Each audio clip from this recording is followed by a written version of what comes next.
Here we are over in Whalley this morning. Cold, wet and windy conditions. Just installed a Starlink on a big property.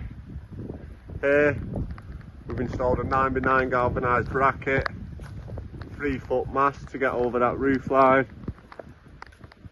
Our own pole adapter wired down along the bottom and in through an existing hole over there. We then backhaul out from there, right the way round, up, right the way along the gutter in there, down, dug through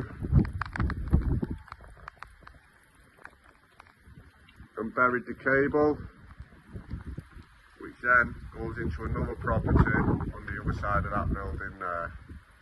Customers receiving full speeds of over 250 megabytes per second all throughout the property.